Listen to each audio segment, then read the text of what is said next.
All right, so I was never really a big fan of Tulsi Gabbard. Even in the 2020 Democratic primary, I was really with Bernie Sanders from the beginning, but I did notice that Tulsi Gabbard had a large portion or a substantial portion of the left that was backing her. And she was one of those people who had some fans that were on the right. There were many people who were on the right who were calling her the only good candidate within the Democratic primary. And you also had a faction of the left who truly believed, because some of the rhetoric that she was using, that she was really anti-war and anti-imperialism, which are good leftist principles that we should be abiding by. But it seems like recently, especially, she has been completely outing herself as no one who is to be thought of as an anti-war person by any stretch of the imagination. And she made an appearance on Tucker Carlson yesterday in the wake of this recent drone strike that managed to kill only civilians, and it killed 10 civilians, including 7 children, that was done by the Biden administration as we were leaving Afghanistan. She decided to make an appearance on Tucker Carlson about this drone strike, and basically she didn't really spend much time criticizing the drone strike itself or war crimes or the drone program at all. In fact, she does basically the exact opposite. So here's Tulsi Gabbard on Tucker Carlson yesterday. Congresswoman, thanks so much for coming on. So you get to lie, I mean, this will not shock you because you've seen it so much, but you get to lie about the loss of human life, you get caught, and nothing happens to you? What kind of system is that? I mean, this kind of accountability is critical. I want to point out first that anytime there are civilian casualties in war, it is tragic and terrible. Yeah. War is a terrible thing, and I think it's important for the American people to understand that Islamist jihadists are continuing to wage war against us. And the Islamist ideology, not the same as the religion of Islam, but this Islamist ideology, which is a political ideology that inspired the terrorist attacks on our country on 9/11, is the greatest threat that we're facing right now in this country and the world. It is the foundation of governance of so-called Islamic countries like Turkey and Iran and Saudi Arabia and Pakistan. And it's what's behind the discriminatory policies that they have in these countries against Christians, Hindus, Buddhists, atheists, and others. So as long as these Islamist jihadists are waging war against us, we have to work to defeat them militarily and ideologically. And militarily, we have 2 choices in how we do that. Number one, we can continue to invade and occupy and nation-building countries around the world, just as we did in Afghanistan, at great cost. Number 2, we can take a targeted approach using airstrikes, using our special forces to go in and go after these terrorist cells. The reality is that the cost to the American people, the cost to our troops, the cost to civilians will be far less if we take this very targeted approach to go after these jihadist terrorist cells than if we continue making the very same mistakes that we saw in Afghanistan and other parts of the world of invasion, occupation, and nation building.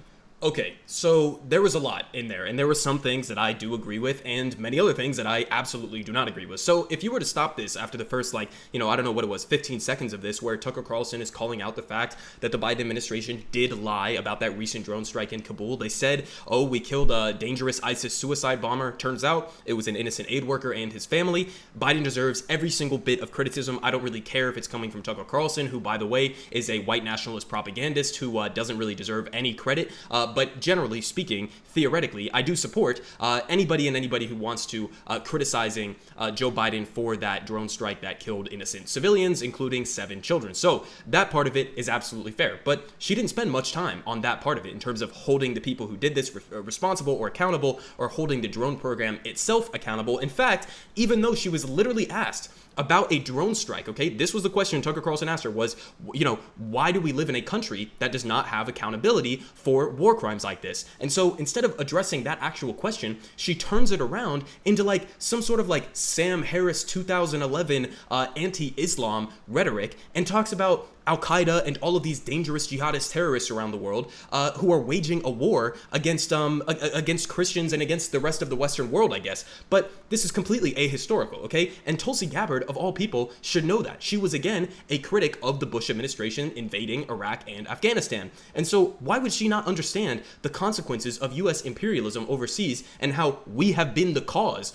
of a lot of these terrorist cells and actually helped fund and create and give support to a lot of these terrorist organizations. ISIS did not exist before Bush invaded Iraq and disbanded their military and completely wrecked the country, creating a vacuum that allowed for ISIS to emerge. ISIS did not exist before those imperialist actions were taken by the Bush administration. Al-Qaeda was an offshoot of the Mujahideen fighters, as well as the Taliban, from the Mujahideen fighters that were funded and armed by the Reagan and the Carter administration. So, having this ahistorical view of, oh, these radical jihadist Islamist terrorists just poofed out of nowhere and suddenly hated the United States and did 9/11, you're just completely ignoring the entire history of U.S. meddling in the Middle East that has caused a lot of these terror cells to grow and expand and have the power and influence that they do right now. So it's just completely ridiculous. And then on top of that, again, she was directly asked about the drone strike and why is there not accountability, and her entire response is, you should trust us to keep doing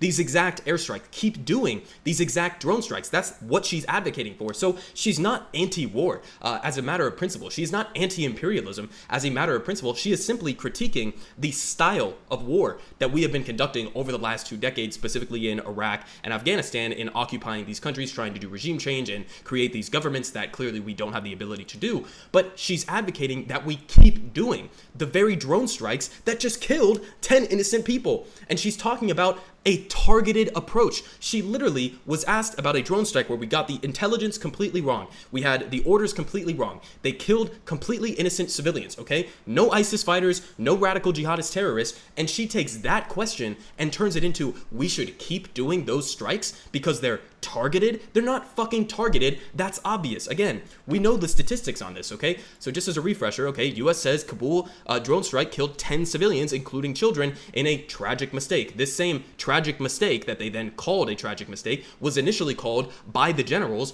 a righteous strike, okay? So not only did they get the intelligence wrong, but then they came out and they lied about it after the fact and said, oh, there were secondary explosions because there was a bomb in the car. Turns out there was no bomb in the car. They completely lied. There were water jugs in the car that the aid worker was bringing his family, and they ended up killing 10 innocent civilians. So these are the types of targeted strikes that Tulsi Gabbard is advocating for in that clip that you just saw. In addition to that, U.S. airstrikes killed at least 22,000 civilians since 9/11, analysis finds. U.S. drone strikes and airstrikes have killed at least 22,000 civilians and perhaps as many as 48,000 since the 9/11 terrorist attacks in 2001, according to a new analysis published by civilian harm monitoring group Air Wars. So if you just take a middle of the ground approach to this, that's an average of about 5 civilians per day killed by U.S. airstrikes and drone strikes over the last 2 decades. 5 per day. And this is the type of warfare that Tulsi Gabbard is advocating for more of, okay? And again, we know this, obviously the classic statistic as well.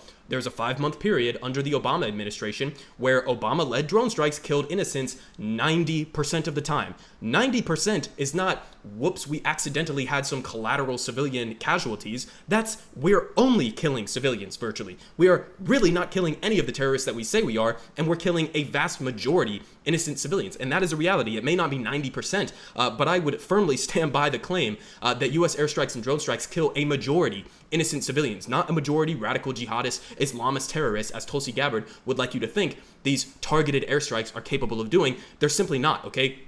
They've been an abject failure throughout the entire course of the drone program, and that's what we should be looking into, is how do we ramp down the drone program, not how do we escalate it and turning it into this new form of global warfare that Tulsi Gabbard wants to continue. And listen, this is the dangerous part of this, is that not only is she not an anti-imperialist, not only is she not anti-war, and she's advocating for more drone strikes, more airstrikes, but she specifically pointed out, if you noticed it was one of the things that sort of, went under the radar when I first watched the clip, but then when I watched it back, I noticed it. And she basically was pointing out that when you have these large-scale boots on the ground invasions and occupations, you have a lot of Americans, and she didn't say this verbatim, but this is what she was talking about. You have the consequence of having Americans coming home in body bags. You have the consequences that the American people see directly, and they start to turn against these wars, right?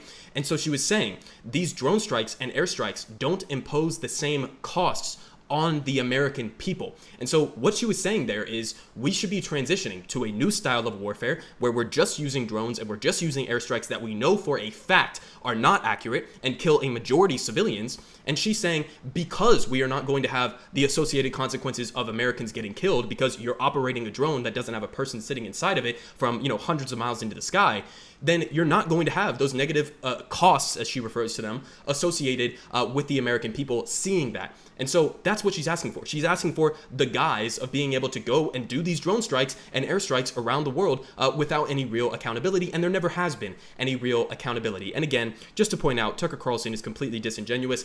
He's not somebody that you should be taking seriously. He's critiquing Biden's drone strike this one time. Good for him. But he was completely silent during the Trump administration as he ramped up drone strikes by 400% and killed over 700 civilians in 2019 alone. So don't take Tucker Carlson seriously. Don't take Tulsi Gabbard seriously at all. Neither of them are anti-war. Neither of them are anti-imperialist. And this is the exact same type of airstrike and drone strike that Tulsi Gabbard is advocating for.